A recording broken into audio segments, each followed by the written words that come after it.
from week to week. Today we are going to be having a discussion with officials from the Ministry of Tourism. And the discussion will center around what the Ministry of Tourism is doing at this present time.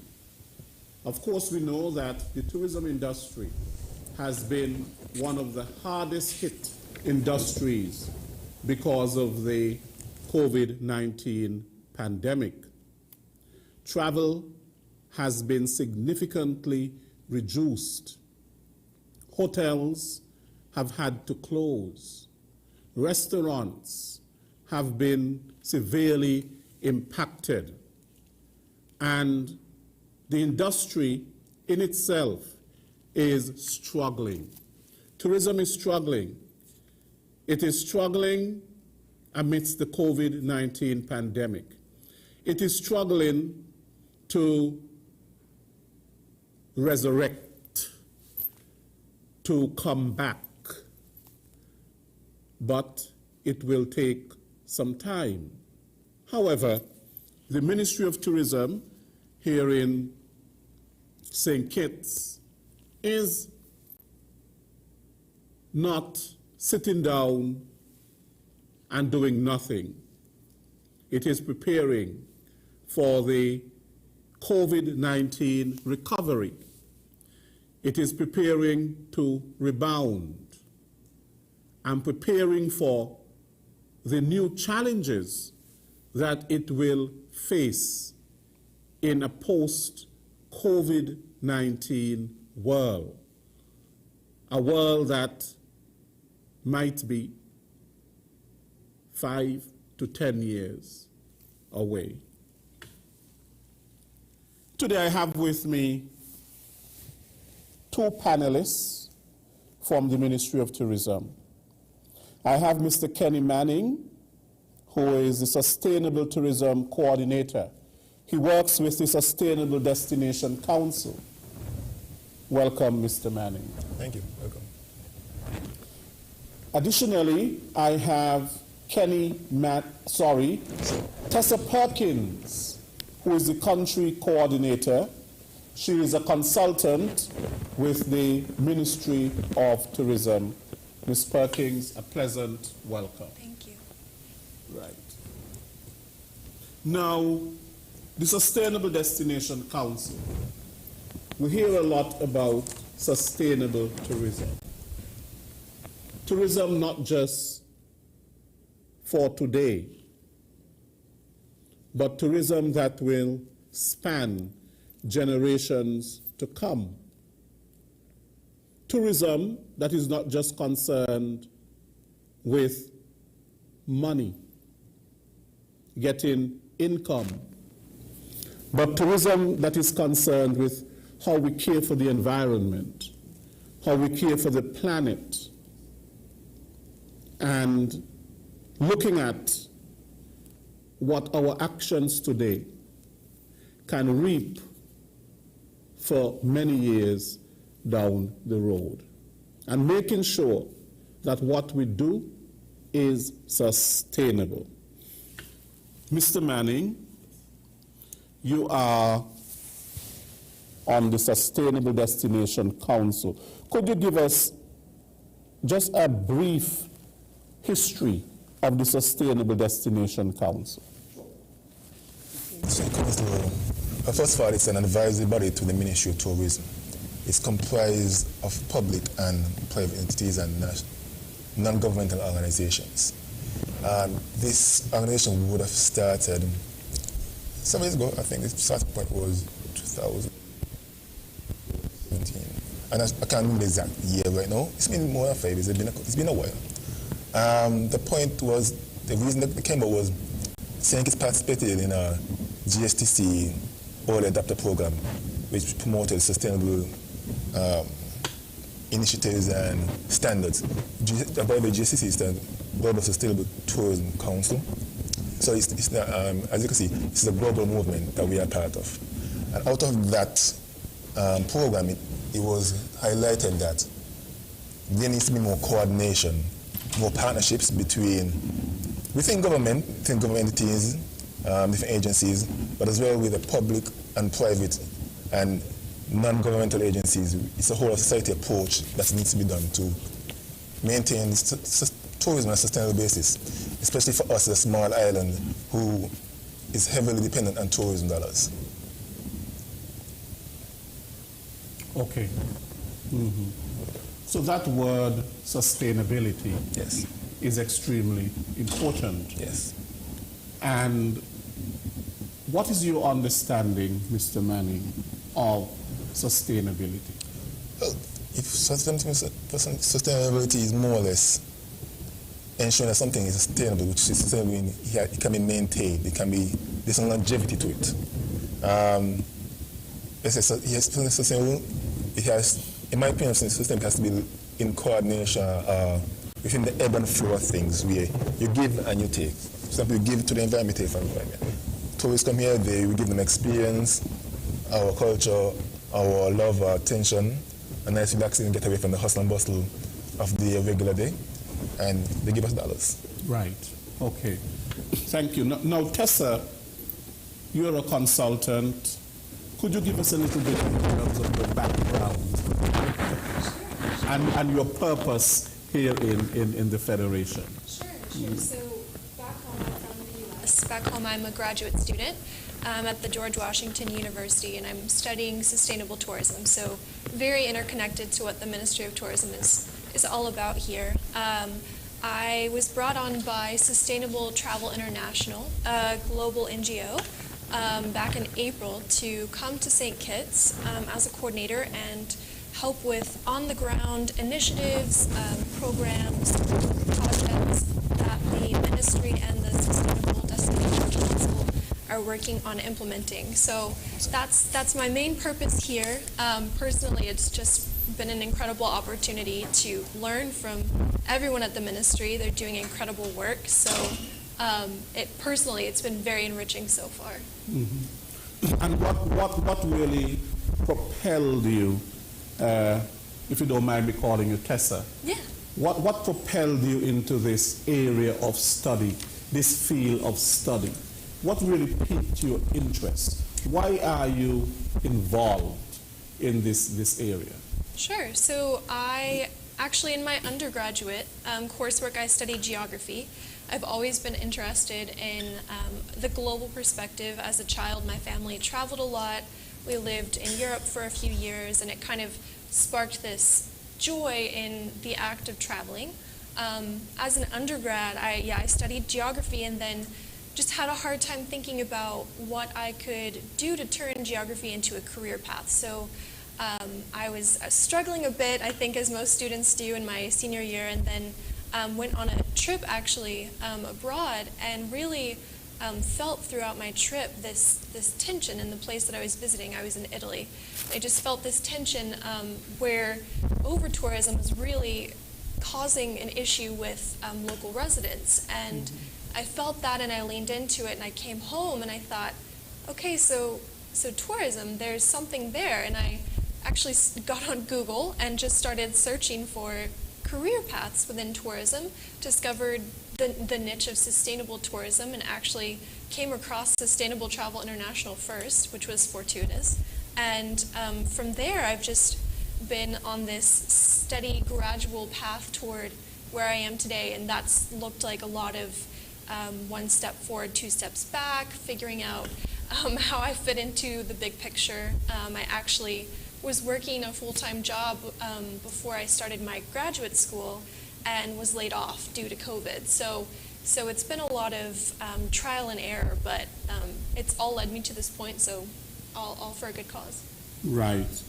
Now, Kenny, Yes. what are some of the projects that the Sustainable Destination Council is involved in at the moment, and what are some of the upcoming projects that you will be involved in? Well, at this point in time, as everyone knows, we usually have a plastic free July, which is still happening, but I want to point to the fact that we're looking to expand Plastic Free July this year into the Plastic Be Gone project. I think I would have mentioned it last time I was here with the Ministry of Environment, that we are looking at the dangerous single-use plastics. Environment is now really ramping up the effort into pushing for a ban. It really needs to be done because plastics, although they're very useful because of their longevity, they actually cause a lot of damage when they're not used when they're disposed of inappropriately, which are all guilty of in some form or fashion. And that's one of the major projects that we're working on right now. I actually had several meetings this morning related to that. Going forward, we will also be looking at an intangible culture project where we want to, I don't want to be revive, but pass on the knowledge and skills of the older generation to the younger generation so we could maintain our culture. Because culture is one of the major seller in within tourism right now. I mean, if you look at the other countries, many countries have sand, sea. You know, what's special? What's differentiating us from an Antigua, from Barbados? It's our culture, our unique history, our unique story. So that's something we really want to push going forward. And overall, just general initiatives which promote a more healthier lifestyle, a more clean and safer St. Kitts. So we always really are willing to partner with other agencies, and that's something I really want to promote right now. That again, the Sustainable Destination Council, though it is an advisory body to the ministry, it is not the Ministry of Tourism. Mm-hmm. We are looking to partner with other agencies, public and private, so that we can have a sustainable destination. In fact, we just completed a destination guardian training, which helped to highlight and pass on that awareness and knowledge and bring other people into the fold. So you might be within education working on a project that in fact affects tourism, because tourism, we have one of the biggest problems is our people, our culture, and our land. We need people to be educated on the skills needed for tourism, how tourism affects them, and the different pathways within tourism, because a lot of people often, from my experience, it's not tourism, you're a bartender, you're a cook, you're concierge at the hotel. Yes. There's a lot of science in the background of tourism. You need someone to know how to maintain the lawn in terms of the irrigation system, the lighting, the ambience of the place. So those are things that we're looking to do going forward. Mm-hmm. Right. So you speak there about your Plastic-Free July, yes, which is coming up, and the Plastic Be Gone basically campaign. Yes. And it was not too long ago that on this program I had persons from the Ministry of Environment speaking about the movement, so to speak, towards the ban on single-use plastics. Many other countries have already implemented such a ban. We have not done so yet, but I think the intention here is to do that. Yes. And for the reasons that you gave and so on, and of course you would want to know, why is tourism interested in the ban on single-use plastics? Yes. Because we know that sometimes the plastic ends up on the beach, and it's very unsightly, and it's a turn-off for tourists, and that sort of thing. Now, Tessa, you have been involved in the implementation of a number of these programs. Could you give me tell me what you're doing? Sure. So it's, I've been here for about a month, so I'm still easing into things, but we did just, as Kenny mentioned, work on the Destination Guardian training workshop. That was last week, and I got to co-facilitate it with Kenny and Danielle Taylor-Williams. It was an incredible experience. We had a great turnout of public and private sector individuals. It took place over the span of 2 days, and really was an incredible experience. From there, we're just working on preparing for Plastic-Free July. It's a fairly big event, so I've just been helping with preparing for that. Mm-hmm. Right. Okay, now your restaurant week. Yes. Well, I'm not the point person for Restaurant Week, but we at the ministry, we coordinate on everything every unit. At this point in time, Restaurant Week is something that happens yearly, but due to the unique case of COVID and to the community spread, plans have to be revamped.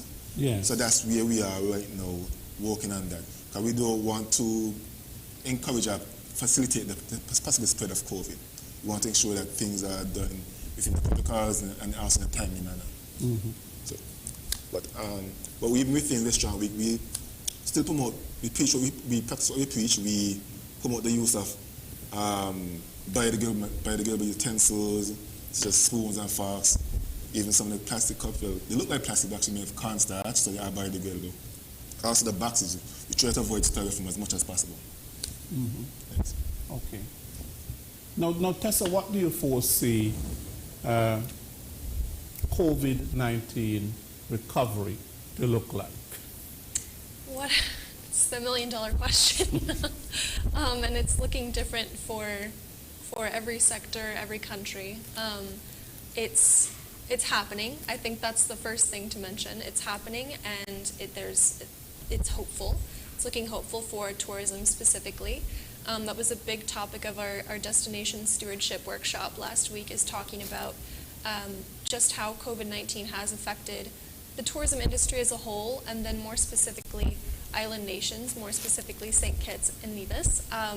So we looked at that quite a bit, and obviously in terms of tourism numbers have plummeted. They're slowly starting to crawl back up, which is encouraging. And in terms of sustainability itself, we talked a lot about before COVID-19 hit, sustainability was on a rise. It was trending per se, and we're hoping to see it continue to rise throughout COVID-19 recovery, which is why it's so important to talk about it now as we're rebuilding, as we're recovering. It needs to be a foundational aspect of recovery and looking toward resilience rather than just recovery. So, Yes. so it's hopeful, I guess, to answer your question. Yeah, now in terms of, because we are not getting as many travelers because of the pandemic. People are traveling less, and what though can be done in terms of promoting local tourism? Well, for local tourism, we need to appreciate what we have for ourselves. I mean, there's often the, I think it was in 2030, but there was a slang, a general word, I live where you vacation. And I don't think enough of us really embrace that, because I've had a conversation with a person and they're not aware of the rich history that we have right here. And all the many of the things that we do when we travel. We want to go jet skiing, we want to go rock climbing, we want to go, what do you call that thing? The zip lining. Zip lining, and you can do it right here. But again, sometimes we don't value what we have as something we don't really have a chance to really look at what we have, because we very commercialized. We see the stuff going on in the US and that, that everyone wants to try something out there, but we have it right here. And also, even within the ministry, the mission, we still have to look at the stand and see, because that's still an attraction, especially for us. We love the beach.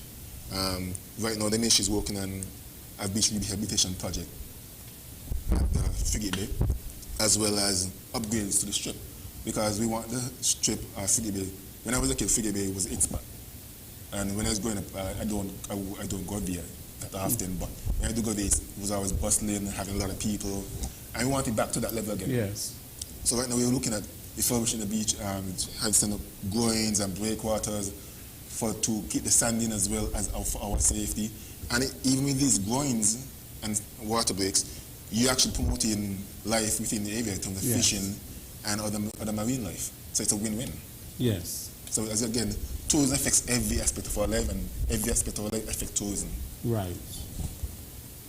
Yeah. Now one of the aspects of sustainable tourism have been that of ecotourism. Tessa, did that come up at all in your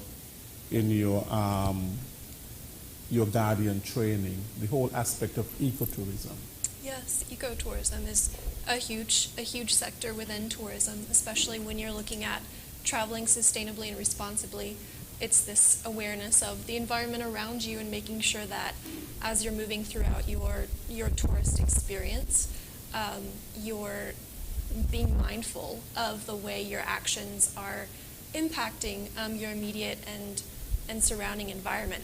And on the other side of the spectrum, as tour providers, as tourism service providers, as destination managers, looking at eco experiences as a way to not only preserve the environment but also get people back into nature, get people excited about getting back outside, and that's been a huge trend during COVID, especially because you have that open space. It's peaceful. It's a place that people go to recover and heal. So, so ecotourism was a huge topic last week. Mm-hmm. Now, Kenny, what is the Sustainable Destination Council doing to encourage more persons on the island to be environmental stewards? Well, beyond the Destination Guardian Council, I mean, this guardian training which we recently had, we are also relaunching the Sustainability Charter, which encourages businesses, I mean, on the tourism, but the scope for many other agencies to be involved. They promote sustainable practices within tourism, within your business, whether it's in terms of environment, in terms of not printing on both sides of the paper, turning your lights off, conserving energy. If you're a small restaurant bar, you can help manage the waste instead of sending all that peelings from the potatoes and dashing the yam to the landfill. You can compost it, pass it on to a farmer, help to feed some pigs. And we're also looking at philanthropy, so giving back. And when people give back, first thing they say, oh, well, we don't have money. You don't have to just give money. You can give your expertise, your skills, your knowledge. We are a very educated bunch of people, and very knowledgeable. Even that, without the college degree, I've spoken to some persons who didn't have any finished school, but I learned so much from them. And we want you to give back, in cash or kind. It could be in time, because we also have beach cleanups, which is also one of the activities that we're coming up for Plastic for July. We're going to have beach cleanup. We also have had community cleanups, beautification. We supported those as well.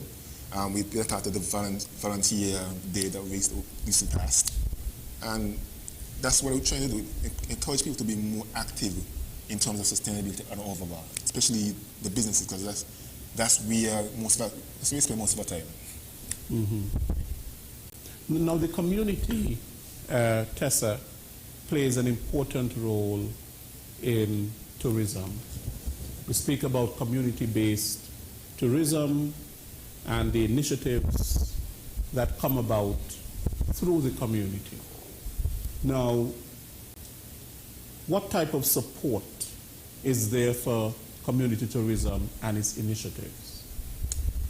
I would say a lot of support globally and nationally here. I mean, look no further than the Ministry of Tourism and the SDC and everything they're doing.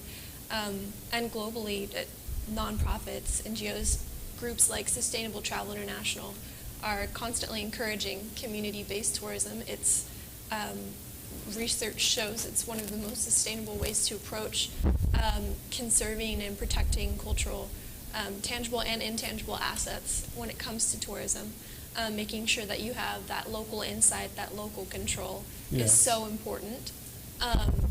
It's important for the visitor experience, making sure it's authentic. It's also important for the locals, obviously the community, making sure that they know that they have a say and they know that it starts and stops with them. So there's quite a bit of support out there for it. Mm-hmm. Now, of course, there can be basically no sustainable tourism unless the people basically are educated in tourism. And what I mean by that is that they understand the whole area or importance of customer service. For example, how do you treat tourists? They understand, you were mentioning earlier, in terms of what is the rich heritage of my country, the taxi drivers and the people who are involved in the tourism industry, understanding how important their heritage is to tourism. So in other words, we can speak about heritage tourism. Yes.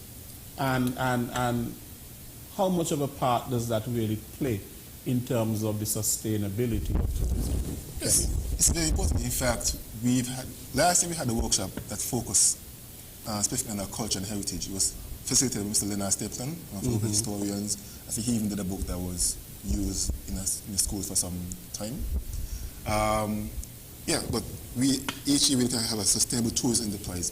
The theme last year was culture and heritage. It was so well received, and we think we're focused on doing it again this year or something similar.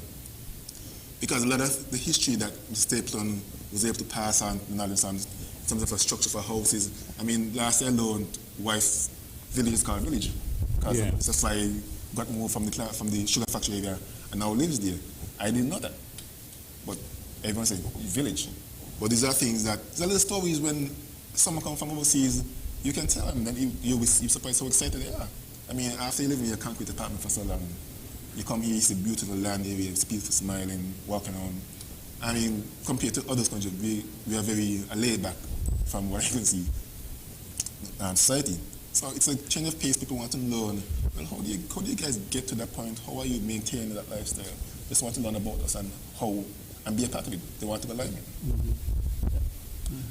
And beyond that, within culture and heritage, we are also working, another project we work on is intangible culture, as I mentioned before. That will be in collaboration with the Department of Culture. So we keep looking for partnerships. We want, because they say, tourism affects every aspect of our society, and every aspect of our society affects tourism. I made a comment to Daniel recently that what's the reason we were called Sugar City? Because we were producing sugar, the best of the best sugar. But now tourism has to play sugar. Just as tourism affected every aspect of our life, I mean, from the carnival celebrations to the way we dress, the food we eat, now tourism has taken that place. So tourism now has to be integrated into our way of thinking, our way of lifestyle. Like I just said before, the etiquette of dealing with customers, customer service is very important. That has to be a part of us now. Yeah, and I must say, Kenny, that while we no longer produce sugar, and while you say that you know, that term about Sugar City came about because we were producers of sugar, for many years, maybe over 300 years, you know, producing sugar, it was what we knew, the sugar plantations and the, you know, so many people working in the sugar industry, the factories there, and we have the railway, and all of that. So much that have been left, really, to tell that history in terms of, you know, that history of sugar production. And that is part and parcel of our heritage, really. I know that we have turned the rail cart into what we call the scenic railway, you know, which was a very creative way of being very creative in terms of, you know, because what used to run on those railways were the, you know, carrying sugar is now, they have been turned into the scenic railways and carrying people in terms of showing them around the island and so on. So that has been something very creative. Actually, the ministry is also working on another project to, as you know, the scenic railway only runs on mostly the eastern side of the country now. We are looking at utilizing some of the rails on the western side for a trail. Hiking has become very popular, of course for the foreigners, but also locally. I've been on a few recently myself. And we want to capitalize on, as I said, the history and infrastructure that's already there. So we're looking at having, there's a pilot, a demonstration area within just upstairs challenges to Palmetto Point for the Rails to Trail project, which is currently being expanded. We have had several meetings with different agencies to And we think we recently started community engagement because we need the community within the area to really buy into the project and see how they can support it and be a part and of course benefit from it. Because one of the issues of sustainability is about, as I said, people, planet, and profit. I mean, and profit doesn't have to be, as we say, prosperity, because it doesn't have to be money, it doesn't have to necessarily be rich, but you can just maintain your lifestyle, maintain your environment, maintain your family.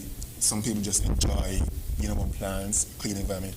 That's part of the prosperity that we're hoping to bring to people. And that's why we need the partnerships to move this forward. Right.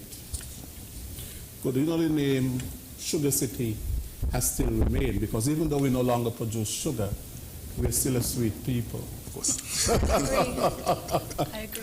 And so the name Sugar City is very much appropriate.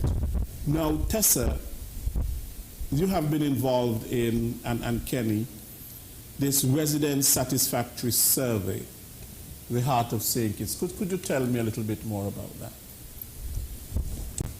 Sure. So I believe some background first, the last resident satisfaction survey took place in 2017.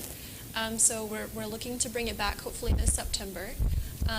So we'll need everyone to participate, be willing to participate. But the idea behind it being getting back to the local perception of tourism, especially now as it's recovering and rebuilding, getting back to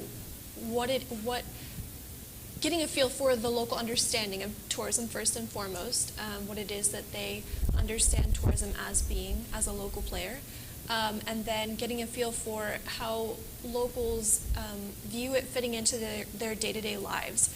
Is it an asset to their day-to-day life? Is it an impairment? And then we're going to then take those findings and put them into a comprehensive report and use that to inform policy making and decision making at local and regional levels. It's so important to that decision making, that destination management. So that's the idea behind it. I don't know, Kenny, if you want to add anything. Yes, sure. In fact, we've already took some of the information from the last survey and begin to incorporate it within our policy right now.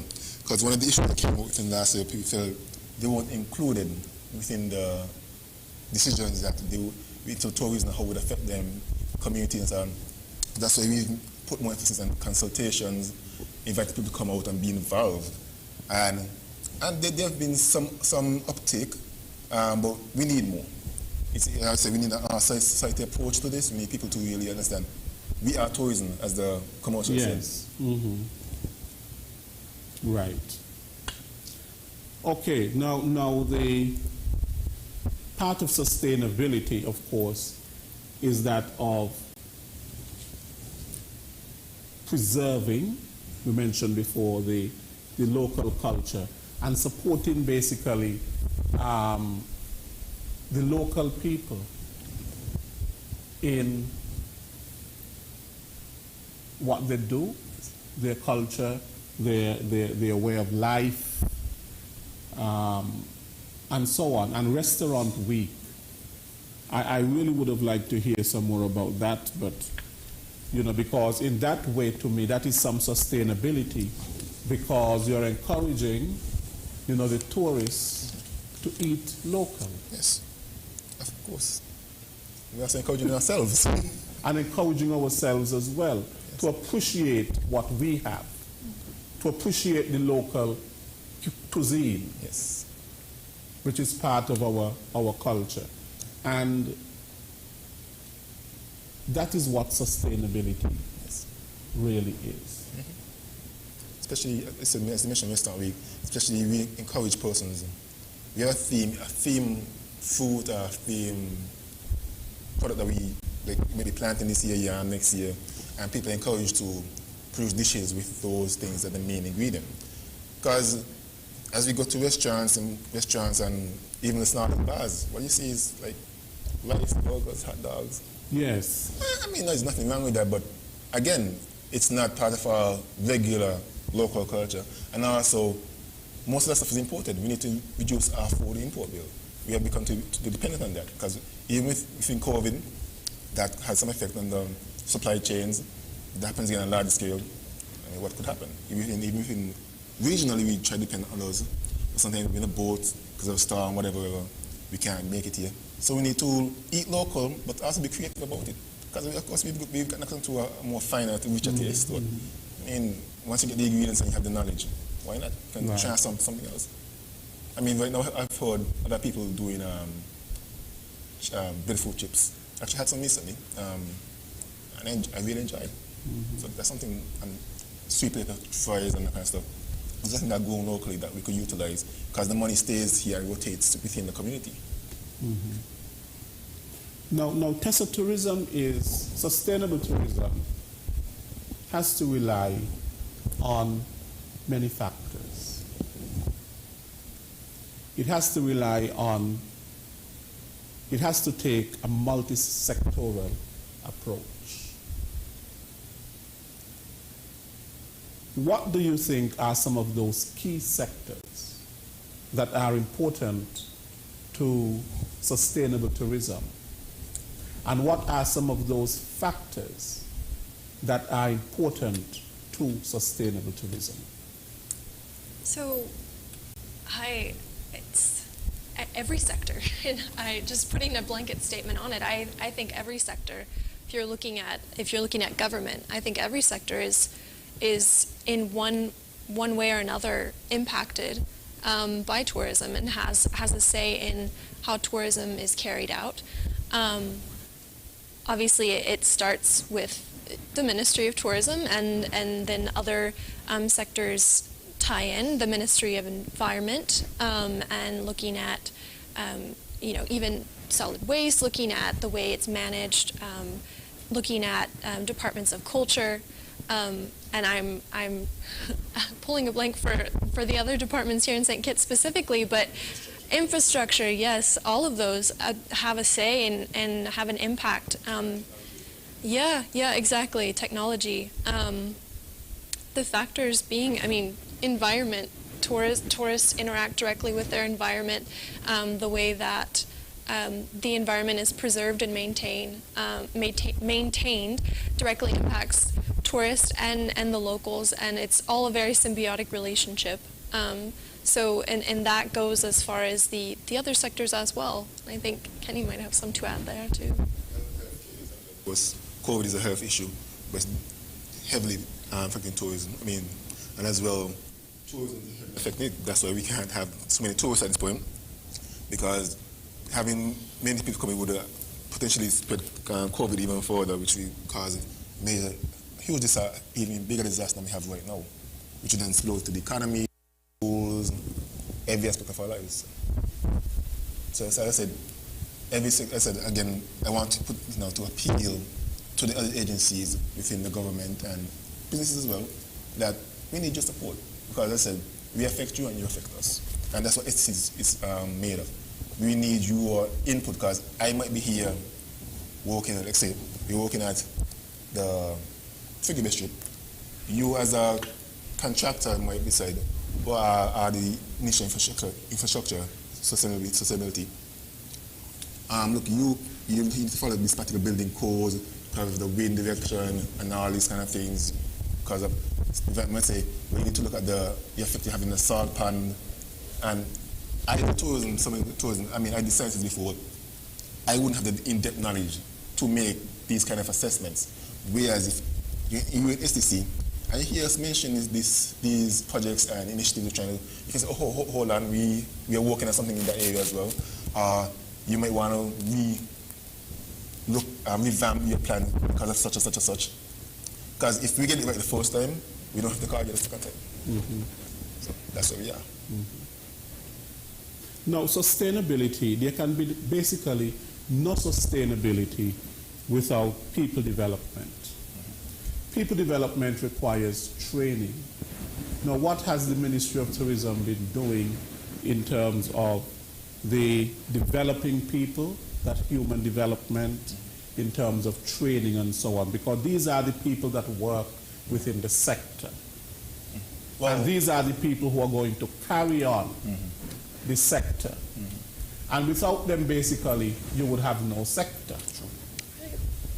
And if without them, there is no sector, then basically that is unsustainable.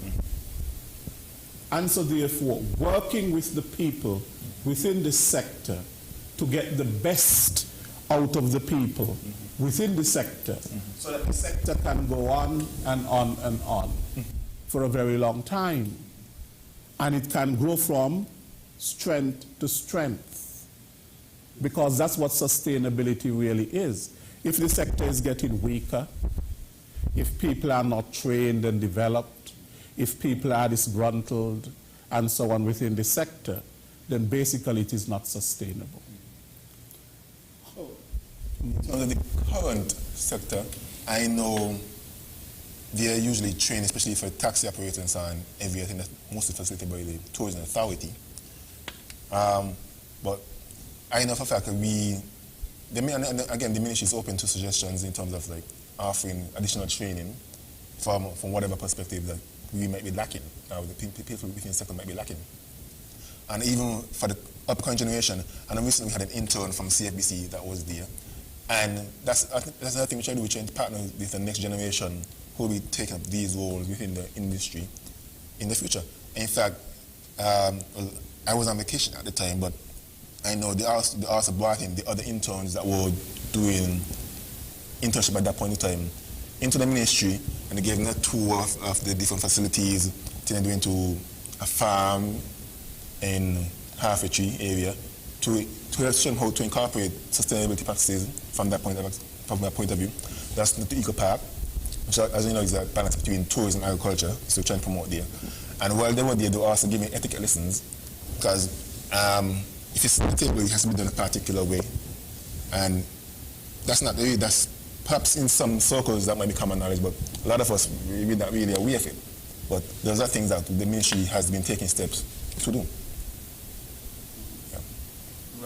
So therefore the ministry has been involved in, the... Oh, and there's also the tourism education program within several schools. I think it's a pilot project started a few years ago. I think they're all in 4 schools. I might be wrong. But it's basically a program that trying to incorporate tourism and sustainable practices within the current school curriculum. And that's also part of the Plastic Gone project that we're hoping to ramp up going forward, where we get more access to the school and help them to really incorporate sustainability and tourism into the practices. I think Nevis actually has a more robust program right now. I'm hoping that we get there as well, and we can have it in all the schools. And again, and some of the discussions that that's for the people who are going to be at the front desk, the bed makers and stuff like that. No, it's for people who want to be in management as well, who want to be technicians, who want to be electricians, computer whiz. I know, I think of Tishan, what's the name of this company? I think he originally started working with companies, a hotel or something like that. And he expanded, started his own business. Now he employs several other people. So, again, tourism is not just about the perception of waiting on people, just having fun. There's a lot of science and the technology and a lot of thought has to go into that process. Management, governance, policy making. It's let's say from every level, there's a spot for you within tourism. Tessa, what would you say you have seen as some of the challenges to really promoting sustainable tourism here in St. Kitts and St. Kitts? I think hot seat. No, I think with so much that the SDC and the Ministry of Tourism is doing, and they are doing so much, it can be easy to forget to promote it. Whether that be, you don't want to feel like you're bragging, or you don't have the time because you're doing so much. I think that can be a challenge, because promoting and reporting on the things that you're doing is such a huge part of bringing in that local control and information sharing and even capacity building, like we were just talking about, making sure that the public is aware of everything that's going on behind the scenes that is ultimately for the good of the public. I think to me, that's been the biggest thing that I've noticed and we've been talking about and working toward solutions for, is just publicizing the things that are going on, the amazing initiatives that are underway, and the projects that are to come, the events that are to come, because there really is so much, and it should be shared, I think.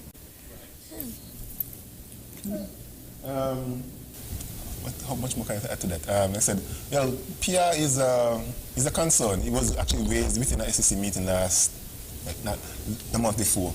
That though we are doing so much, and though we're doing so much, some people that are aware of what we're doing, or even why we're doing it, unfortunately. Because sometimes they will say, but you guys should this, you guys should do that. But we're like, but we've been doing this for some time now, and this is how it's going to affect you, what we need you to buy in. And some of them generally are not aware, unfortunately, even though we've been beating the drum for several years now. And even one of our partners at the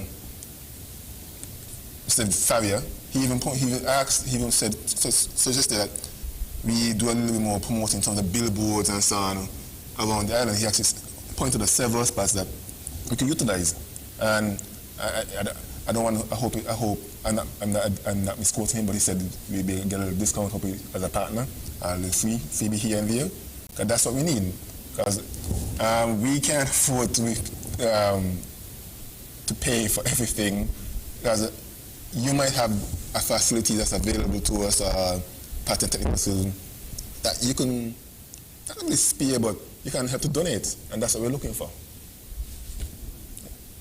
Now, going forward, especially in the COVID-19 environment that we are in, sustainable tourism will have to take into consideration the implementation and of COVID-19 protocols, the adhering to those protocols, and also vaccination.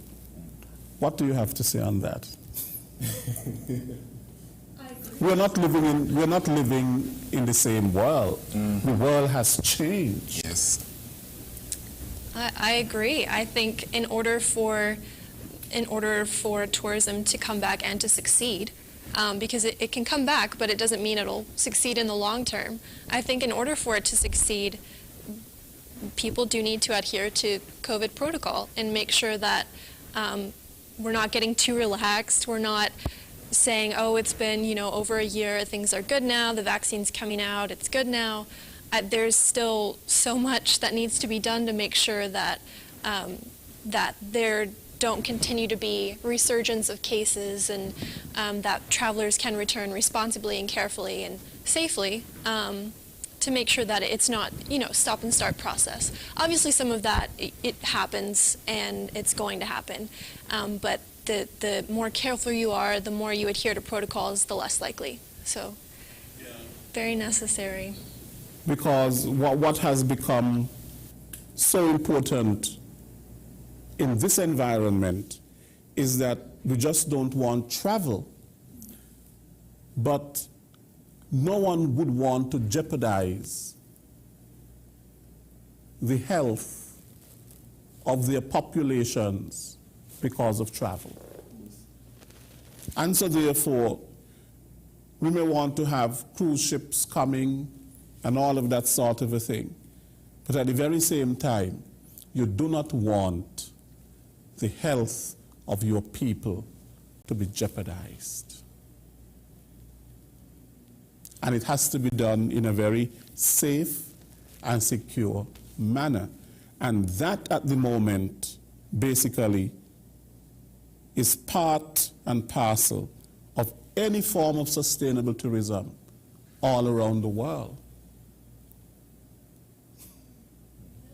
It has to be. It has to be for it to come back the way that we need it to, just economically speaking. And I think another aspect of making sure that COVID protocol is taken into consideration is developing strong partnerships. I think tour providers and tourism experience providers around the world, cruise ship lines, they haven't been sitting around, twiddling their thumbs. They've been working on developing systems to make sure that when they come back, when destinations are ready, that they're doing their part to make sure that it's safe. So I think now is also a great time to be focusing on developing and firming up those partnerships with maybe those more international organizations that directly affect your destination. Basically, we cannot talk, Tessa and Kenny, about sustainable tourism, but those who work in the industry, have to make sure that they protect themselves, have to make sure that they do all that is necessary if they want the tourism industry to really recover. Because we're speaking about COVID-19 recovery and the tourism industry, sustainable tourism. Yes. And those who work in the industry must ensure that they do what they have to do, including the non-pharmaceutical measures, which is the wearing of the mask and the hand sanitization and the social distancing, and importantly, vaccination. Those who really want and who are really seriously interested in any sustainable tourism. At this present time, tourism cannot be sustainable if those who are working in the industry do not put in place for themselves these measures, both the pharmaceutical, the vaccine, and the non-pharmaceutical. Otherwise, they would be paralyzing, and I'm using that word, they would be paralyzing the tourism industry. And if the tourism industry is to be sustainable, we're talking here in terms of livelihoods. Livelihoods have to be sustained. Lives have to be sustained. Yes. And we have to be serious about this. Those in the tourism industry must be serious about this if they're serious about any sort of sustainability of our tourism industry here in St. Kitts and Nevis. What are your views on that? I think your views. Well, I agree that measures need to be, people take the measures seriously, as it both pharmaceutical and non-pharmaceutical. I know there's some pushback, and understandably so, because some people are concerned if they don't. Some people are not fully aware of what the vaccine is about. There's misinformation, a lot of misinformation out there. But I think the message is getting through. People are making a decision that needs to be made, because I had the conversation with a particular person within the industry. I won't name names or the business, but they said they had a conversation with their boss, and they will be saying, we've been in contact with foreign companies who want to work with us going forward, and this is the reality, you guys need to get vaccinated. And he said, I thought about it and I went, and I see all these guys behind me, they joined me. So the word is getting out, and I said, we might not be fully on board, some of us might genuinely have health issues, but those of us need to educate ourselves and speak. I will speak to a physician, because your physician might be unique. I don't know what you're going through physically, but if that's the case and you get the okay, and why not? Because at the end of the day, tourism is our bread and butter, and as I said, barring serious health and some cases religious issues, I say do whatever you need to take with social distancing, because sometimes even those who are vaccinated, we might still feel, I'm vaccinated, I can walk around with a mask and go socialize here and there, but you could still be a carrier. And that needs to be considered in terms of all of our actions. So that's my basic point of view. I can't choose for anybody, but I say my thing is educate yourself and try to make the right decision. Yeah, because as I began by actually saying that tourism has been the hardest hit industry with respect to the COVID-19 pandemic. The pandemic has significantly affected travel. And of course, the travel industry and the tourism industry is like bottom and chair, basically. And the most significant issue right now for the travel and tourism industries is that of how do you do it safely? Yes. How do you do it safely? No one would want to travel to a country that is awash with COVID-19 infections. It's true.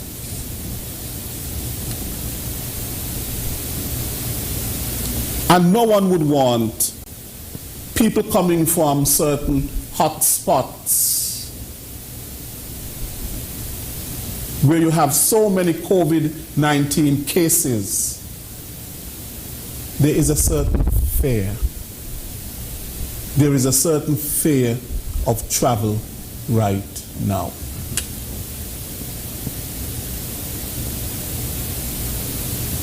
And the question is, how sustainable is tourism? How sustainable, Tessa, is tourism? How sustainable is it? It's all about the players. So it's based off of how sustainable the players would like to be. The tools exist. The research is constantly being pumped out. Organizations are becoming educated in sustainability now more than ever. Travelers are looking for sustainable experiences. So it's growing in popularity. The information's out there. I think if anyone would like to know about sustainability, they have no shortage of resources to explore. Online, in person, people around you here in St. Kitts, you can reach out to the SDC. I think when tourism is managed responsibly, when destination managers have the essential tenets of sustainability in mind, when managing tourism, it can be extremely sustainable and extremely beneficial to both the tourist and the local community, the environment. And it can be a holistic benefit for a destination. So I think it can be and has been very sustainable. You know, a microscopic organism referred to as COVID-19 is really challenging the sustainability of tourism. And it is a fact because if you look at all of these Caribbean islands, most of them are sustained by tourism. Yes. And because of the pandemic, and because tourism has been hit so hard in the Caribbean, because some of these Caribbean islands, they have all of their eggs in one basket, which is tourism. And that cannot be a sustainable practice, to have all of your eggs in one basket. That is not sustainable. You have to have some of your eggs in another basket. Otherwise, because if you have all your eggs in one basket, when something happens to that one basket, all the eggs in that basket mash up. Yep. So it is now we have to look at not just sustainable tourism, even though that is the discussion here this afternoon, but how sustainable is agriculture? And feeding ourselves. Yes.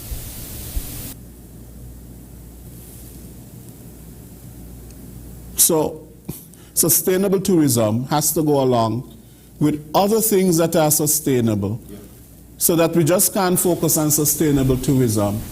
All of our eggs in one basket, and when something happens, that basket mash up, and the eggs mash up. Yeah. That is true. I agree. Yep.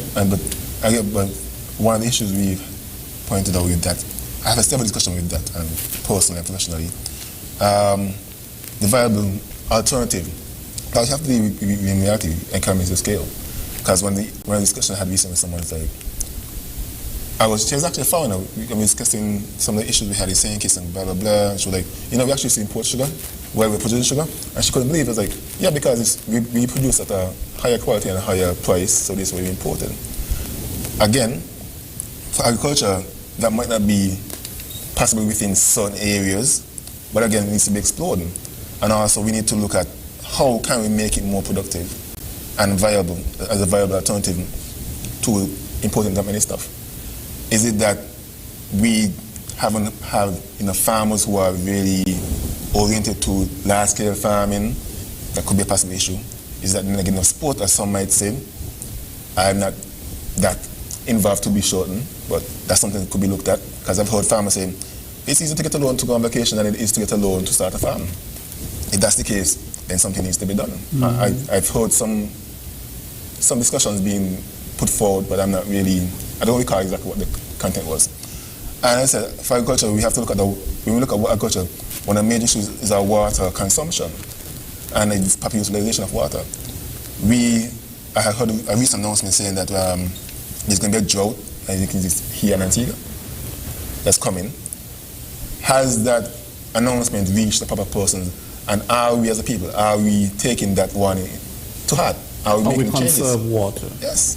And that's the thing, one of the biggest issues within any area of sustainability, whether it be tourism, agriculture, land preparation, is mindsets and changing the minds of people. It's much easier to move a stone. Even construction, you could look at, as long as I have the skill, I couldn't build a wall today. But if I have to depend on someone else to bring the stone, bring the water, and all that, and they don't see it as a urgent matter, everything gets slowed down. And that's what we're doing with the mindset of people. That's why we're trying to push the whole thing about awareness and education and training. But I said, people, and that's why we're trying to encourage the young ones, because young ones are more malleable, they're more receptive to stuff. But at some point, even within that context, sometimes the government has to mandate certain things, because even, as I said, we work in an environment in terms of the consultation of pests and so on. And I've gotten some feedback from them recently, and a lot of the major when the major users and produce places as the supermarkets, they say, we're on board with the plastic, but it has to be across the board. It has to be enforced. Because one of the issues I've become seeing was that there's some concern of pushback, where in some countries, because they do the other such as well. When the ban was in place, there was a reluctance to go to that supermarket. So if I'm pushing the ban on plastic, you're not. I'm losing business, you're not. So again, people need to be aware, but sometimes again, there has to be some level of enforcement that has to be put in place. Right. And Tessa, even though travel is down, sustainable practices must continue. Definitely. We care for the environment. You don't throw your waste anywhere. How you care for heritage sites and how you take care of them. And how do you care for the forests and the trees and all of that sort of a thing. Those things are important. And even though travel is really down, that sustainable culture has basically to be preserved. Yes. Yeah, I agree. It goes on, whether or not there are tourists. Yeah. The culture, the environment, everything that you see and experience in your day-to-day life, it still has to be maintained. It should still be respected. Yes. You should still be proud of it and take pride in it.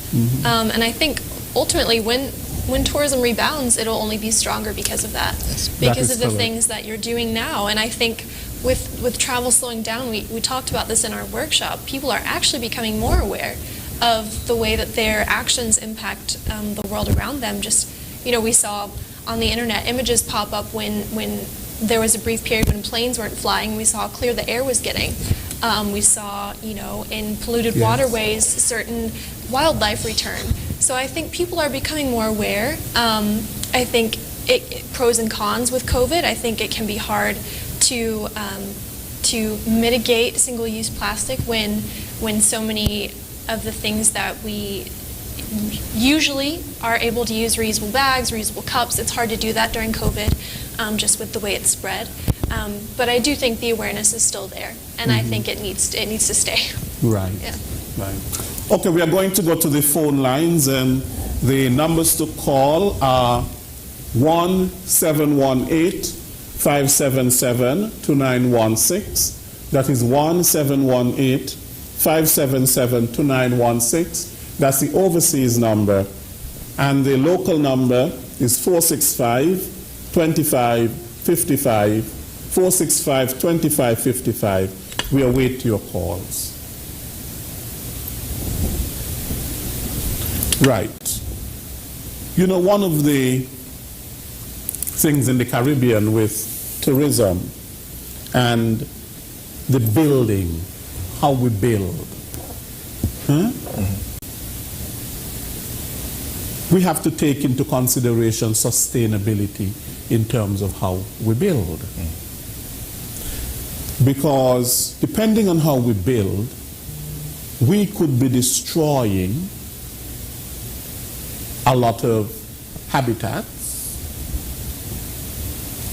Additionally, we build along the coast, in the Caribbean, of course, because the whole idea is that you must, as soon as you walk out of your hotel, that you're on the beach.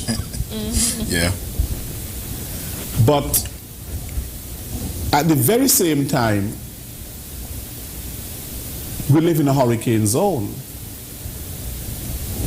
And the places that are most impacted, the areas most impacted, are that of the coast. So, does sustainable tourism require a paradigm shift in terms of how we build hotels and so on? Well, that's a good question. And again, it's one of the issues that came up in our destination guidance training. We are the person who pointed out in terms of how some of the buildings that the strip are designed and so on. They actually said to us that they praised Marriott because Marriott took those considerations into consideration, those issues. But again, sustainability, I think that's what might have been part of the vision behind Kitashan Hill, where you can have all the luxury and amenities of any major metropolitan area, but still maintain a balance with nature. And I prefer that kind of design personally. I mean, that might be for some people, but it's something that's, I think, that maybe a bit more a form of balanced approach, where you try to integrate your infrastructure and the building with your natural environment, where instead of going to the beach and clearing the seagrass, which would affect and the mangroves and all that, affecting the birds and the breeding grounds for fishes and those kind of things, you look at what you have and you see how you can integrate what you have. Integrate what you want into what you have. And that's what we did in the older days. We looked at the environment. We didn't have any large bulldozers to clear these huge swaths of land and a lot of concrete, but we managed, we live comfortably. And I can tell you, because I can say personally, sometimes I go to certain luxury places and so on, and I don't feel special because, these people live how I live. They have the trees, birds around them, and they have Wi-Fi. I was like, this is how I live at home. This is how kitchen looks to me.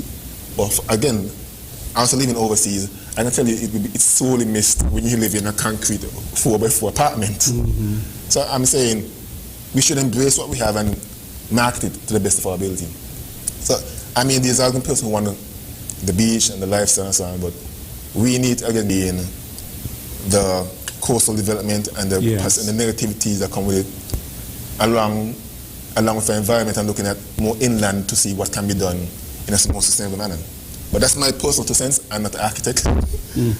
And also, again, in terms of certain government agencies building and so on, again, this is my personal opinion. This does not necessarily affect the opinion of the ministry. I think they need to look at how integral the ministry, the tourism industry is to them, because the building codes and what's that, and the projections that are coming forward in terms of how tourism would affect the water supply, the landscaping and so on, and integrate it more into their plans and policies. Yes. There's a gap between those things where over here you're doing the best that you can, but then we're doing something here that will be detrimental to you and vice versa. Again, there needs to be there's a need for more dialogue. Yes. And good point, because you have to pay close attention to tourism infrastructure and how that infrastructure impacts the environment. And I must tell you that sometimes that has not always been considered by some as a very important factor in terms of tourism infrastructure and the environment. So, for example, governments may build a marina or a pier or a hotel in some area, but it is important that the environmental impact assessment be done. So it's not just about the development of the tourism infrastructure, but you have to think down the road, how is this really going to impact people? That's true. And also, so you really cannot think about just the now. You have to think in terms of the future. Yeah. That's the partnership that has been taking place in other countries and here as well, is that we can't just put tourism as a success just in terms of arrivals and dollars coming in. As I said, there's the whole tourism in Italy, but I'm also aware of a beach, I think was it in the Philippines. I think the example that we used was the one where Leonardo DiCaprio did a movie there, and then the beach became so popular and it became so overcrowded and polluted they had to actually close the beach. So while they brought in a lot more persons and it was profitable for a time, how much more revenue have you lost because of what happened there? And yes. Maybe some may not even be able to be recovered. So that's we need to look at it. We can't keep measuring tourism in terms of how many arrivals, how many people came aboard today, how much money they spend. Because the cost of tourism, I think something that's not factored into the viewpoints and definitely the budget of some other government agencies, where tourism is going to have 100 guests using the road. The road might have been designed for 99 at this point. The next year I have 3,000, I have 200 coming in. How your projection might have been, at the least this road can last for the next 2 years. Because the higher traffic coming for tourism, you won't get another year and a half tops. So then you have degraded infrastructure. Yes. So these are factors that need to be looked at. And again, there's a shift coming and going on. But as I said again, we need a more integrated approach to how we view tourism and how it affects us.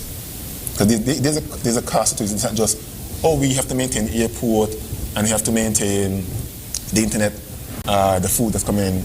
What is the unseen cost of tourism? Both in terms of tangible stuff, in terms of infrastructure and so on, but about the wear and tear on our heritage, or the loss of our heritage. Because that happens a lot when you get tourism oriented. You try to make a quick buck as much as you can, but then in making a quick buck, you lose the thing that attracted them to you in the first place. So yeah, and while we spoke about, Kenny, in terms of the preservation of the local culture, with tourism what you have is the introduction of foreign cultures. And sometimes the foreign culture is not necessarily a culture that you really want. You have the introduction of certain things that are, adverse, basically, to the culture. Whether it be drugs, whether it be, trafficking, criminal ways, and all of that sort of a thing. So that has to be looked at as well. And any sort of a sustainable tourism as well has to look at the reduction in crime of a particular place and the criminal elements. And that's why it's so important that tourism works along with national security. Because the less crime you have in the country, is the more tourists are attracted to the country. Definitely. Because tourists don't really want to go to a country that is crime-ridden, where you hear there's a lot of stealing and killing and all of that sort of a thing going on. Because in the end, that will kill any idea of sustainable tourism here in St. Kitts and Nevis. So the more at peace the country is, and the less crime there is in the country, is the more tourists are attracted to the country. And it is more that the country is seen as a sustainable destination for tourists. Is there anything that you would like to say? We are basically more or less out of time. Do you want to say anything at all, Tessa, in terms of your work, what you're doing, before we go? Sure, if I could just say anything, it would just be to amplify, honestly, the work that the SDC and the Ministry of Tourism are doing. Make sure you're following them on social media and staying tuned to events coming up, projects coming up, and definitely stay tuned to the resident satisfaction survey here in hopefully September. So keep an eye out for that.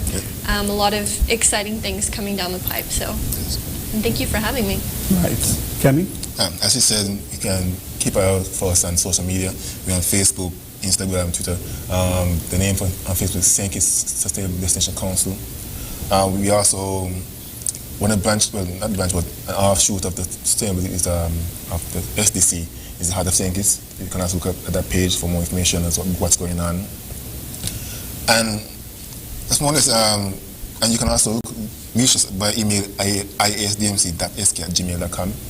And if you need more information from us, you can also find us in the Ministry of Tourism. Phone number is 471390. And we are around, and as I said, we are looking to partner with everyone. As I said, sustainability is about everyone. It's not just, I just mentioned, it should be sustainable tourism, it should be sustainable agriculture, sustainable environment, and I said too so recently, environment needs, should, and I think the relationship is definitely blossoming. They should and will be one of our biggest partners, our most support partners. Because we depend heavily on our built and our environment. And the environment does not just not simply refer to the plants and the trees. It also looks at our built environment. I said we build on beaches and so on. That affects the natural environment. We also need to look at how we build and how that would affect us going forward.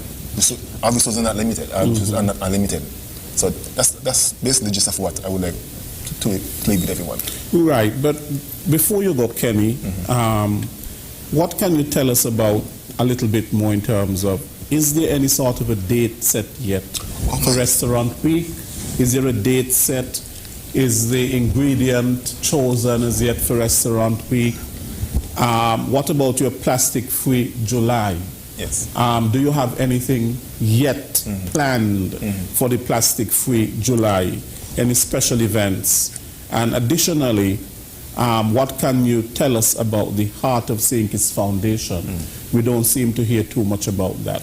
So I just want to ask you those three things before we leave. Okay, sure. With regards to the restaurant, as I said, I'm not the point person, but I have they have been meetings and discussions going on. So I think because of the COVID and the community spread, it's been revamped. That's the most I can say at this point in time. I'm sure there will be an update coming. The Restaurant Week is being revamped? Yes. I'm sure there will be an update shortly. Okay.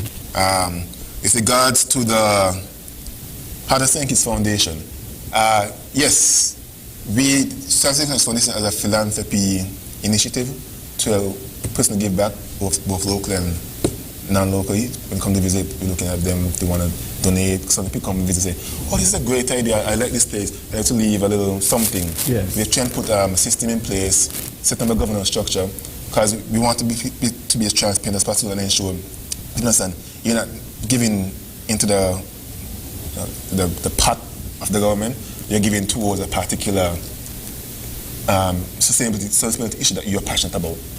That's the gist of the Heart of St. Kitts Foundation. Plastic for July, there are a few initiatives that are set in place. We have the panel discussion coming up on the 8th. We are working on that right now.